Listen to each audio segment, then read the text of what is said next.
Why are you sweating that? It's not because you were watching Cops. That's for sure. It's because your take sucks. Welcome back to the Old Bull and Young Calf Boston Sports Podcast. I'm your host, Matt, and I'm here with my dad, Steve. And just like the intro said, maybe we were sweating a little bit more than we expected to this past weekend, and we're going to get into that today. We're going to hit you with our 5 things. Today, we're giving you a podcast sandwich. As we did last week, it's going to be fun, some analysis, and then fun. So please at least stay with us for that first segment, see if you like it. Dad, do you want to let them know what's on the docket for him today for our 5 things? Yeah, we're going to start us off with a little buy and sell. Matt came up with some scenarios. We're going to talk about if we buy or sell them. I don't know what they are yet, so they're probably lame, but we'll see how they are. But I'll definitely do my best to bring entertainment to that. Second, we're going to talk about that first Patriots win of the season against the Jets. Not flashy, but we will definitely get into that and how we felt about that game. And then the upcoming game, of course, against the Dallas Cowboys, America's former team. All right, those losers. It's been quite a while. Talk about hanging on to the past.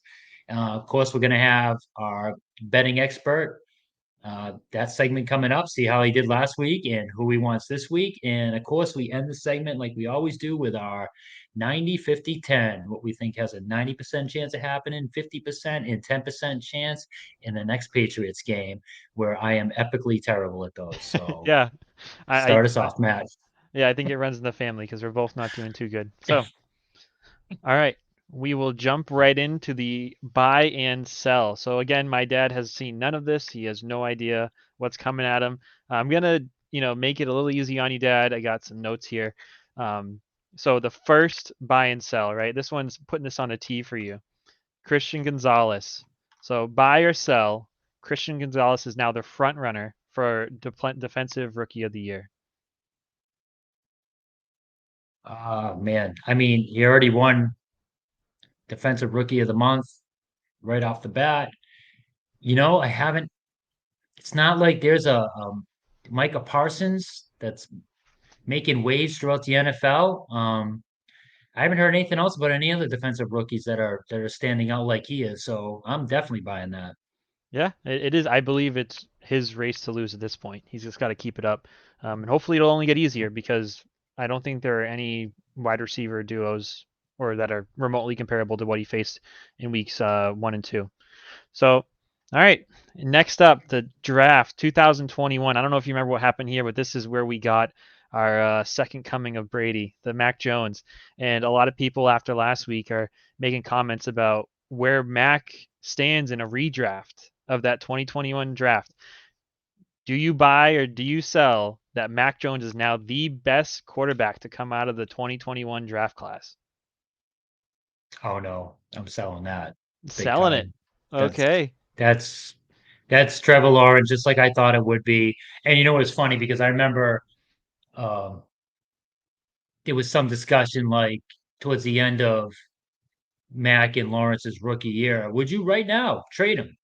Just swap them both because Lawrence he struggled. He was terrible his for rookie year. That Jaguars team was awful. They couldn't protect him. They had very little weapons around him, and he was just a big old bag of butt.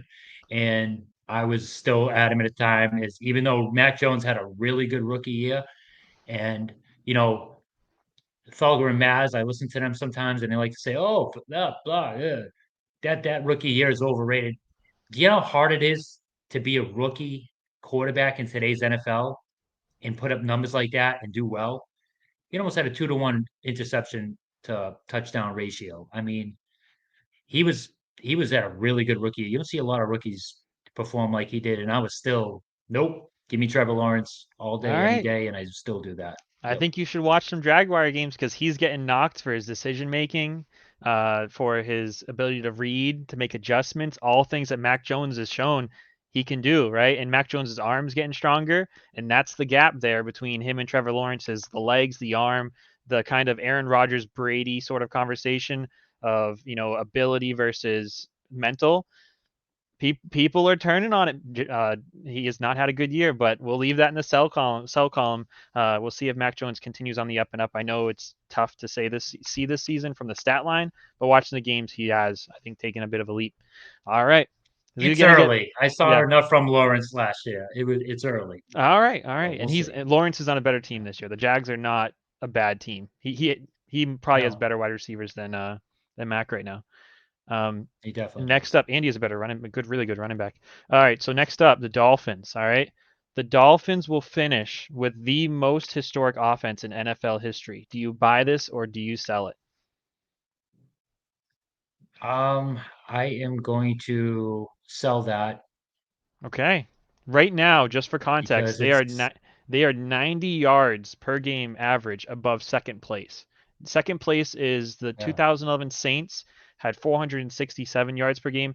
They are 550 yards per game right now.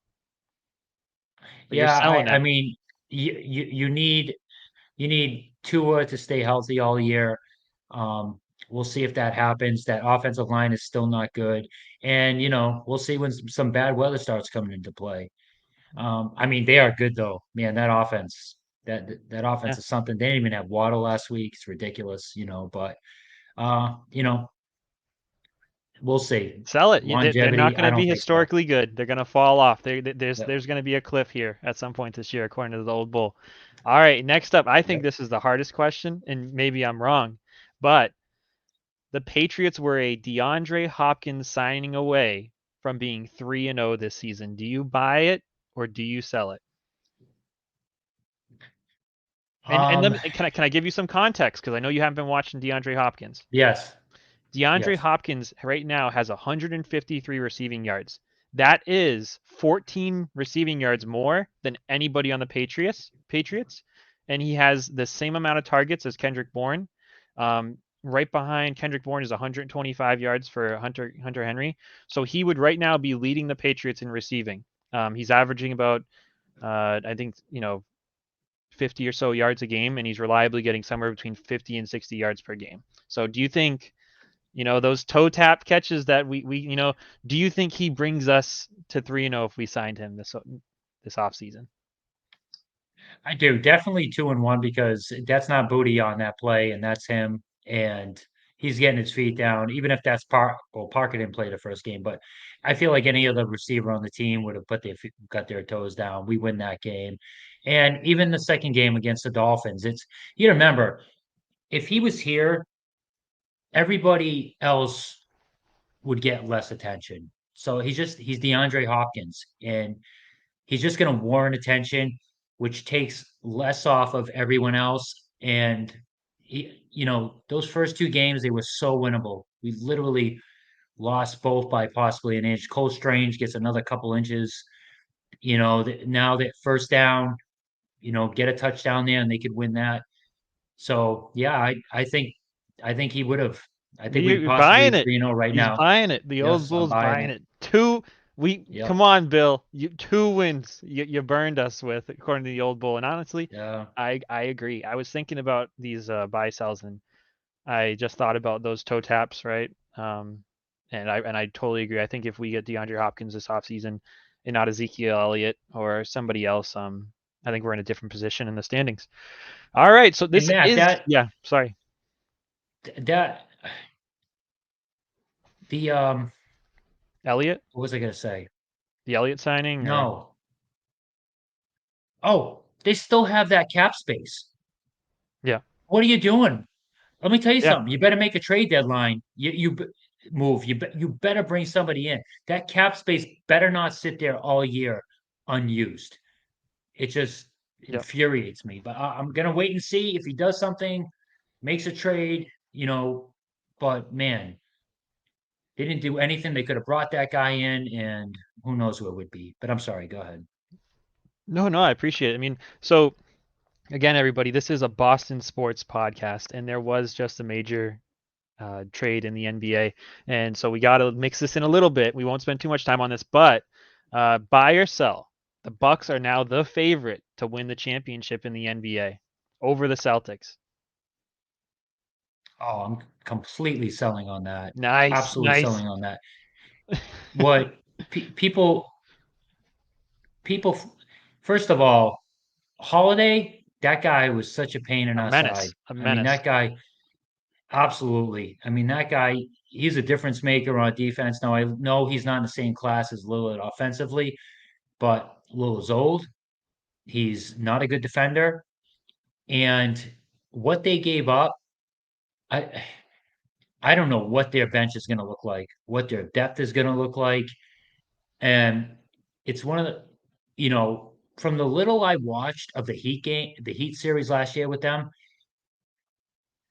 they just they just couldn't match up depth wise. When Giannis went to the bench, it was like the Heat just trounced them. So that situation's worse now. Their depth is worse. So I mean, yep, they're going to score more points. They're going to do all that stuff, but they lost some identity with Holiday. They lost some 100%. defense with him, and they're older. That's an older team now. The Lopez's are old, Lillard's old. Um, you know, we'll see. And Giannis has a lot of Middleton's old. miles on him. Middleton's old. Those knees are bad, and Giannis is gonna at some point. He's gonna start. He has a lot of miles on him. He's like Yeah. the And Zeke he's injury Elliott of the prone. Bucks, He's man. injury prone. Say what Yeah, you want, but he's missed a lot of time the yeah, last few years. So, and I will yeah. just to touch on that a little bit. I honestly think if Drew gets traded to the Heat for picks, the Heat are actually more of a threat to us than the Bucks because a backcourt of Butler and Giroux would just be a nightmare. When it comes to I their agree defense. with that. Yeah. So They have our number. It's hopefully Drew weird. stays in the West. Stays in the West. So, all right, Yes. we're gonna move on to number 3, and that's where we're just gonna pull up our beautiful faces and we're gonna talk about the game. So, um, we played the Jets this weekend. We went into it. You'll hear more about our 90 50 10s later in the video. We both thought we had this game firmly in hand. And I think most of New England thought that as well, except the coaches on the sideline. Belichick and O'Brien really played that game not to lose it, more so than anything, it seemed. We got that 10-point lead, and it was almost as if we were draining the clock about halfway through the first quarter. It was really weird. Um, our defense stood up to the test and really brought it home for us. It was scary for one drive, but I know we talked about do moral victories exist in week one. This feels like the opposite of a moral victory, right? It feels like a Mm. win that almost felt like a loss. It felt like this should have been so much more fun, and it just wasn't. It ended up being stressful, and ended up sweating in a way, more so than we needed to. So that's kind of where I landed on that Jets game. What about you? Yeah, we actually get to watch this game together, and it was like, the first half we were into it. It was fun, and then like the what the heck happened the second half? The amount of runs on first down the Patriots were doing, it was very Right up the just middle. bizarre. It was like we had a 40-point lead. It was so frustrating. The runs on first down, second down, and and then we're watching in real time. I don't know if you remember me saying to you, Matt, what they would. I actually predicted it, right? I said they are going to treat Zach Wilson with kid gloves last week. I said they're not going to let him throw downfield. Everything's going to be short. Everything's going to be conservative, and they should just put everyone in the box with one guy back. And they actually did that, and it worked the entire game. They just kept blitzing one guy from somewhere. He didn't know where it was coming. Zach Wilson was just seeing ghosts again. All game long, it worked. And then for some bizarre reason, with 10 minutes left in the fourth quarter, and the Patriots were up by only 10. Do you remember what I said? I go, what are they doing? Yeah, yeah, They started playing a regular defense where two safeties were deep and the corners were off a little bit, and the front seven was spread. I'm like, what are they doing? yeah, And sure enough, the Jets marched down the field and scored a touchdown to make it a close game. And I'm like, what are the coaches? That was insanity. If they just had worked a little harder in the third quarter to get one more touchdown and make that a three-score game, it probably you can do that game plan the rest of the way and be fine. But they're doing that with two scores, and then it ended up we almost lost that game because Hail Mary deflection was about 2 inches too far away from the wide receiver's hands. Yep. We were that close to losing that game after having control of it the entire time.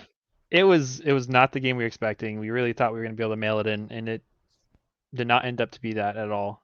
Kind of disappointing. It's almost as if we played down to them. But yeah. All right. I mean, do you want to move on from last? Just chalk it up for the win. Do you want to start talking about the upcoming week? Well, I want to touch on a couple things. Sure, hit it. You know, again, Mac Jones keeps showing us what is possible if he just has some time. He had some really nice throws in this game. And it's just, again, the whole thing was almost sabotaged by Cole Strange. And just all of a sudden, he's just a complete bomb where they had to bring in a rookie. And then he was not much better. Um, it's, I mean, just, I'm just starving to see this offensive line put it together so Mac Jones can shut everybody up.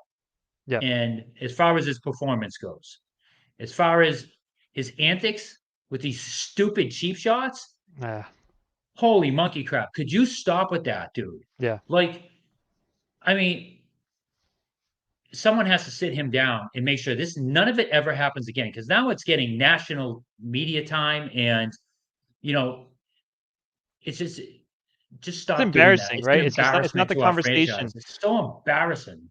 It's a useless Oh conversation, and then you have God. just like so and so just hitting you up, and they all they want to talk about is freaking guy getting nut checked, and it's like, can't even talk about the game. So it's wasting our time. It's wasting the No. coach's time. It's just embarrassing, and you know he really has to cut it out because we so desperately want to be in his corner, and there's just times when you just like you can't, So totally agree. Oh, and it's only a matter of time before someone takes a cheap shot at him. I Yeah. mean, all you gotta do is pretend to fall at his knees when you're Yeah. around him. Also, It's just only a matter of time. one other thing I will say, screw those refs. That was one of the worst refed games I've watched in Oh quite some God. time. Those refs were horrible. That's all I Yeah. have on that game. Those refs screwed us. Yeah. All right. Yeah. Um, We won't get into that, but you're right. They were bad. yeah, I gotta say it. All Yeah. right. Yeah. Upcoming game. This is our number 3, everybody. We're gonna, you know, so real quick, I'll edit that. Upcoming. So number 3, that's the upcoming game this week against the Dallas Cowboys. The vaunted Dallas Cowboys, as of 7 days ago, they were being talked about as like the favorites for the Super Bowl. This was the year, and they got whipped by those Arizona Cardinals, and everyone was just waiting for the Cardinals to fall apart. But they kept exploiting the Cowboys defense. Lots of bootleg runs by their quarterback, who's not much faster than Mac Jones, maybe not faster than him at all. Um, a lot of running, simple plays, and I'm really hoping Bill O'Brien's watching that game plan and applying it. I know Dallas is going to have a whole week to game plan against it, but they don't have Diggs. They were missing 3 offensive linemen. The 3 offensive linemen I saw in a report today are not currently practicing with the team. They're practicing in like the rehab group. Um, so they might not show up, or one or so of those might not show up. So that's going to be big. I like the Patriots a lot more now than I did when we first started talking about this game at the beginning of the season against these Dallas Cowboys. They're inside, um, and it should be the best conditions they've played in this year. So hopefully that means we actually get to see some offense, some throws downfield, um, and in like a kind of a dynamic game plan by Bill O'Brien. But we'll see. What do you think about this game, Dad? Yeah. I'm turning this into a must win at this point. Really? You know, yeah, they have to win this game. With Diggs out, it looks like the whole defense got thrown off. It was almost like they were so worried about the pass against the awful Arizona team that they were getting gouged by the run. So, I mean, this is the time. Like you said, the conditions are going to be great. They're going to be perfect. The offensive line, I read opposite. I read that they're trending in the right direction, that they practice in a limited capacity and they're going in the right direction. But even if all three of them play, it's the offensive line, right? I mean, you're taking a pounding on every snap, you know. I mean, Cole Strange got progressively worse. He's dealing with something. So, out of those three offensive linemen, our strength is our pass rush. I'm willing to bet that we're gonna get some good pressure. And one of my 90, 50 tens are gonna, just display how much confidence I have. Yeah. We are gonna win this game. It's no more excuses. You can't be. They're missing their top corner, and corner is the second most important position in football. So, Yep. and it clearly threw their entire defense off because they lost to a terrible Arizona team. So this is the time. Enough screwing around. Let's start winning these games. Listen, I asked you last week, did the playoffs start in week 3? And you told me no. And now we are on back-to-back weeks of the old bull calling must wins. So I don't know. I think playoffs might have started week 3 Yeah, for the if they Patriots. fall to 1-3, they fall to 1-3 against this team. It's like we're in a huge hole again. Another. This is listen. You almost beat the Eagles. You almost beat the Dolphins. Like no, Dallas is right for the taking. Yeah. Enough screwing And around. we almost lost We to the need to win Jets. this game. Yeah, can we please, Patriots? You know, yes, Yeah, I'm really that really was bad hopeful for this. coaching. Bad coaching. That should Really have been a hoping, blowout. really hopeful for this game. Yeah. So next up, we'll move on to number 4. We're gonna hit on the bets. Our betting guru did have a tough week last week. He was 1 point away from winning it, but he still stands, as far as we can tell, perfect on Thursday nights. We are filming this nearly at midnight on Thursday, so we don't have that Thursday bet. But the bet for Sunday this week is the Jaguars -2.5 over the Falcons in London. So that's technically like a home game for the Jags because they love London and their owner is kind of all about it. So we'll see how the Jags do if they get a bounce back game. They kind of got whooped last Wasn't a week, and good they lost team. by 20 to Houston. They gave C.J. Stroud the offensive rookie of the month with that game. So Yeah. yeah, the Jaguars, our guru Wilga's Basement Bets is expecting that the Jaguars Bounce back game. bounce back in Yeah. London. So see how that goes. We'll check back on that next week. His teams did win last week too, so he's like under. We didn't get his bet tonight, but he's been undefeated on the early bet and struggling a little bit on the bet of the week. So I think he Yeah, bounced back here. yeah. We'll see. Um, all right. So now we'll move on to number 5. Number 5. 1 second. It looks like you're frozen. Okay. And now we'll move on to number 5. So really quick, we'll do some receipts. Neither of us did too well at all.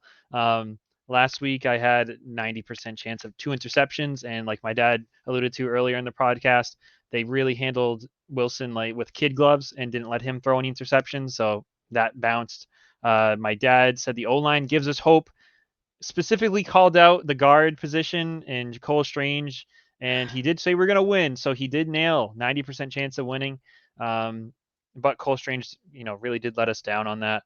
They did give us hope if it wasn't for left guard. Yeah, Left guard was just a disaster, yeah, But So everyone else stood up fine.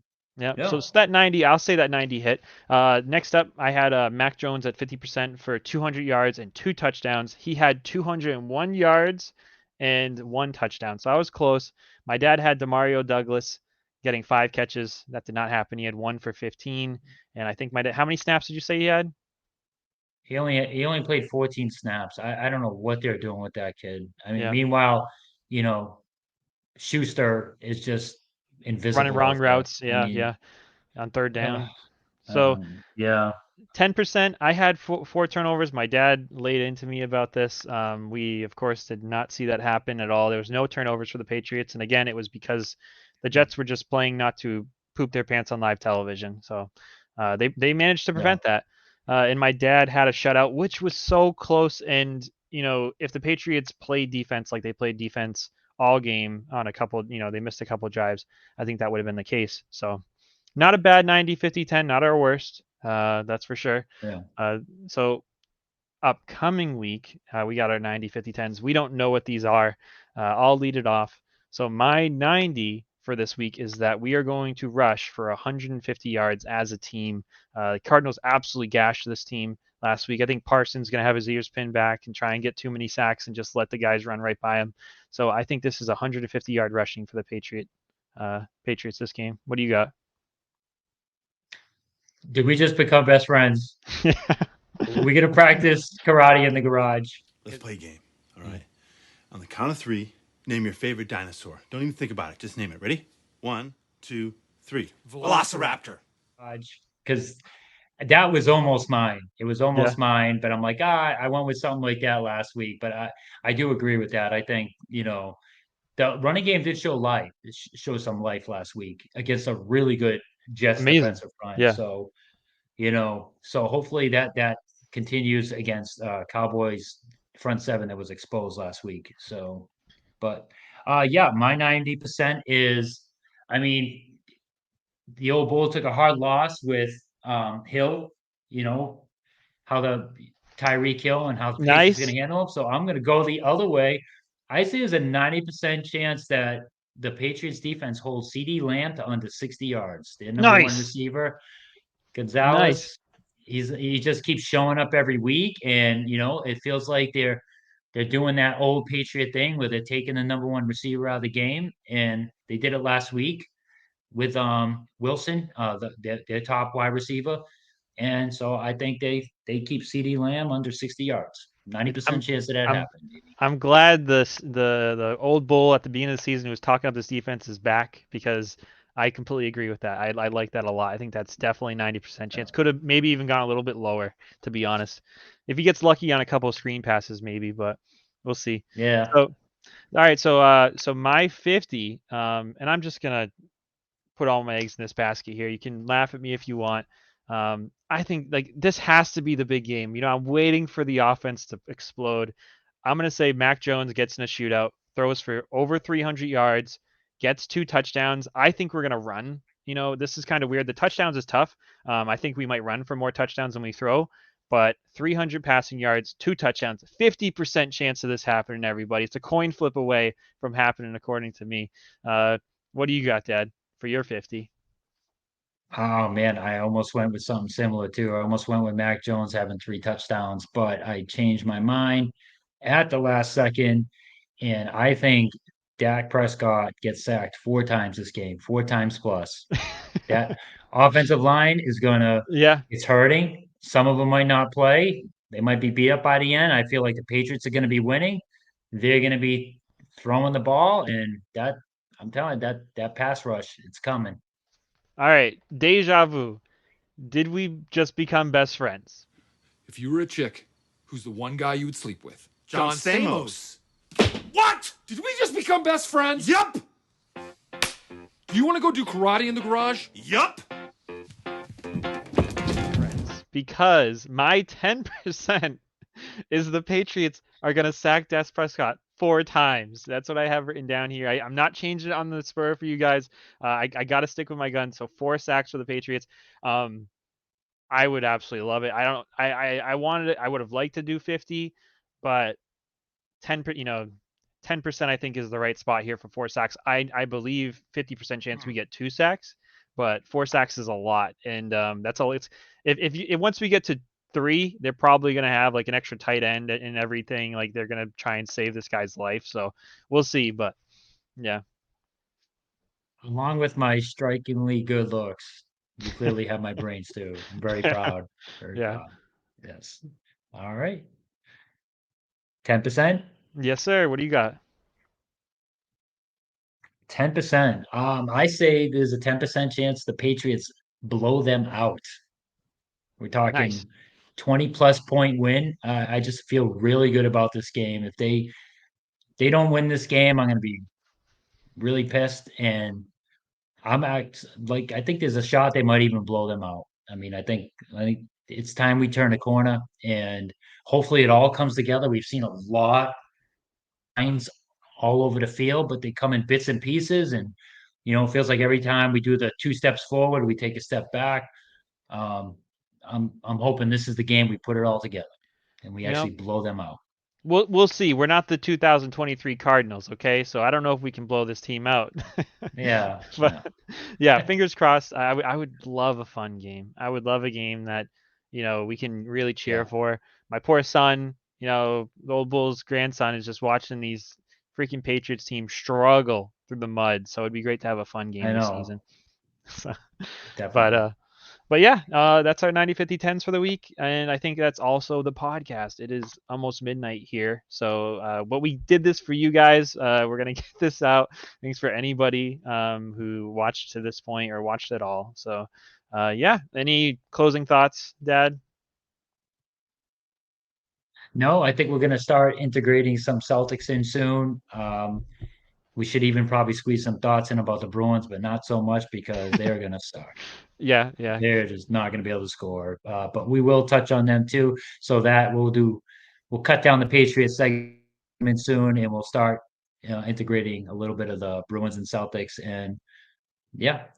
start having some fun with that. Yeah, maybe I'll get a therapist on the call for the Bruin segment so we can kind of work through the Oh, emotions of that, I'm I'm not still not over that. recovered. Not over Still not last year. recovered. Nope. Yeah, Nope. but No forgiveness here. but yeah. God might forgive. I don't forgive. Nope. Sorry, So- Bruins. So yeah, and that's the podcast. Thankful for anybody who watched, and I hope everybody has a good rest of their week, and that we're back next week with some good news about the Dallas Cowboys. All right, bye everybody. Not everyone.